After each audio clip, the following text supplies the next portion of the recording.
Alright, bit of a fun one today. These are Playmates toys. Now these turned up in home bargains for $2.99 and I had never heard of them in my life, which is often a decent little jumping on point for me for toys and stuff, because as you know, I do like to kind of collect bits and pieces and I am intrigued by the different things that do come out.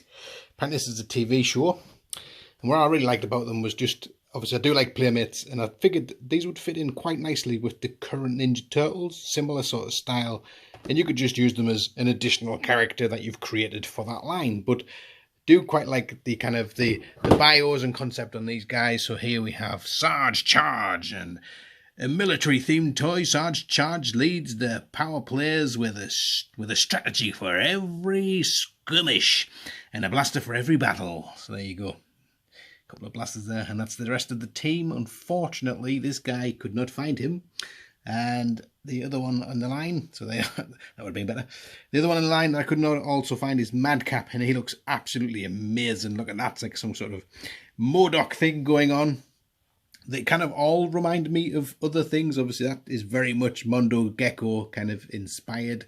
So then you've got a Rey Mysterio kind of Masko guy, which on his bio, it's got a Masko next. So he is a champion luchador toy with a super stretchable limbs. So he's obviously supposed to be some kind of Stretch Armstrong-esque character. Masko has a passion for wrestling and fun and a mask for every occasion. And he is also packed with an additional mask. So obviously would have been nice maybe with a couple of extra masks there, you know, so you wouldn't just have just regular fun, happy wrestling guy. And I feel a little bit naughty with my devil horns, and also it's gonna clash, isn't it? It's gonna clash, clashy pants. Pretty cool. Has the belt on there, and then this one, which to me is screaming lots of huggins from Toy Story, and he is the Bearbarian. Bearbarian. I love it. Oh, God. Right, so there is the Bearbarian. Turned to Wurzel Gummidge then. Right, so more tough than fluff, this toy teddy's no softy, with fists of fur and his world breaker hammer. He is the power player's heavy hitter. And to be fair, I mean, he does wear a chunk as well. And then this guy, which is the kind of main character, Axel Foley, and he's basically like the God, what's he called? I had it a second ago, Mega Man kind of esque, possibly a bit of Iron Man in there too. But I do like the kind of hummus thing. So from boy to toy transformed into a super power player, Axel's super suit is full of handy weapons and surprise abilities. So basically you can just make anything up from. So let's get these guys ripped out the packet, and we'll have a little bit of play with them too. So the Axel figure was the one I kind of considered myself the weaker of the lot, but he actually looks and feels a lot better out of the packaging. He's actually pretty sturdy, and you can get him in some pretty cool poses. Doesn't mention anything about his articulation, but he is pretty decently, you know, you can do a high kick up there kind of thing, and then do everything action-packed you would need. So he does have a hole in his arm where you can attach his shield if you have the ability of eyes and coordination. You could do it. You can do it, Paula. There you go. So he does have his shield there, so can go shield up. And he also comes with a Green Lantern kind of sword thing going on too. So there you go. He actually looks pretty decent out the package. Like I say, he's got it going on where it needs to. So maybe I would have liked, and he probably doesn't have this in the cartoon either, but maybe just something that would cover the face. I think that would make it a much nicer looking figure. It's just, yeah, we don't like to see your face, mate. We just want to cover that up. So there you go. Yeah, I'm going to give that a 6. 6 out of 10. Wow. When did we start rating things? I don't know. 6 out of 10. Masko. Interesting that they went with the action figure version of them rather than just doing them as an actual stretchy toy. I guess that would have been a completely different manufacturing thing. Maybe could have just knocked on Gujitsu Skit door and said, could we have one of these in a Gujitsu, please? So I can kind of see why they didn't do that. And to be fair, he probably works better as an action figure. Would have been maybe an action feature on him, which I don't think any of these actually do have action features, do they? Interesting. So yeah, He's, again, really quite well articulated, in a way that you wouldn't necessarily expect, where kind of his knee just, what happened there? He's awesome. I do like him. Random, like they were kind of, don't know who designed his tattoos, but they were obviously, didn't put much thought into it. And you can hand swap, because he does have a mask for every occasion on this. So you can only have 2 kinds of occasions. So there's the, I do like that. That's pretty cool, actually. More menacing, angrier, grr, I mean business mask. So there you go. So who's next? Oh, I didn't rate him. I don't know. I'm gonna go with 7. 7 out of 11. This is kind of why I picked them up. This was the one that I really liked the look of the most in the packaging when I saw them, and I was like, wow, look, it's Duke. It's Duke from G.I. Joe.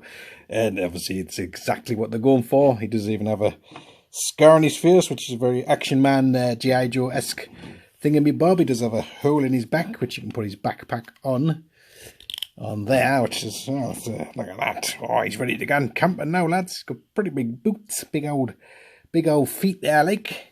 Wow. And he does come with a bazooka. Don't believe it fires or anything. So that's, again, would have liked a spring-loaded thingamabob. And unfortunately, it did say that he has a sort of gun for every occasion. But I guess on this occasion, he's just going to go and blow shit up. So it's kind of a... Maybe they've missed an opportunity there to put a better gun, really, because that's where he's lacking. He's lacking in the gun department. Have you been missold an action figure on his ability to have a different gun for every occasion? Then call free on this phone number. Doesn't exist.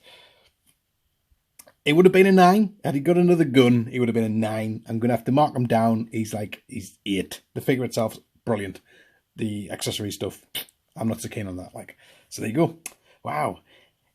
9 out of 11. Or 8. It was 8, wasn't it? 8.5. 8.5. Go for it. I'm a fair man. And I'm currently using the other figure as a tripod. So, okay. Right, so this one's a bit of an interesting one. The guy who's literally got 4 points for articulation. They've fastened in with all of these tie things to keep him in place. I assume possibly just because of how heavy he is. But then his back just seems so flat. I guess they would just scientifically have to squeeze him into this size packet. So let's just make him flat on the back. So if he lies down, he's going to have a right job getting up. Whew, tell you what, he is quite the chunk. Again, due to his size, I'm assuming that's why they've limited the articulation, and he's hefty as anything. He does have a swivelly pants though. Swivelly pants, so he can shuffle to where he needs to be. He's the Barbarian. He's quite a happy looking Barbarian, to be fair. You know, he's not kind of snarling. Maybe a tooth would have been great, but his hammer, I mean, this thing doesn't even look like it belongs to him. It's proper hollow. It doesn't, you know, a bit of heft in that would have been great. But I suppose at least he doesn't come with an annoying unicorn, which would be quite devastating to the flashback psyche memories. Oh, get in there. There we go. Right, there you go. And he's got his big mallet, so you can go and crack a few walnuts with that. So there you go, guys. That is the Power Players. Totally random line that I never even knew existed until I saw them on clearance for $2.99. Would have really liked to have gotten the other two. You can get them on eBay, but once you've paid £3 a pop, you don't want to be paying over the odds for things, do you? So I'll hold off. Hopefully they will turn back up again at some point. If not, well, we'll just leave it at this. These are going to get mixed in with my Ninja Turtle collection, because like I say, they are playmates, and I think they would fit in very nicely. In fact, let's have a little look. Yep, I do believe those fit quite nicely. Quite pleased with those. On a closing statement, I would like to say whoever was responsible for the legs on these Rise of the Ninja Turtle figures really does need taken into a room and smacking over the head with a brick. They're awful. Truly, truly awful. Such a shame. But anyway, there you go. Gripes aside, awesome. And I'll catch you all in a bit. Chickadee poo, boopity boo.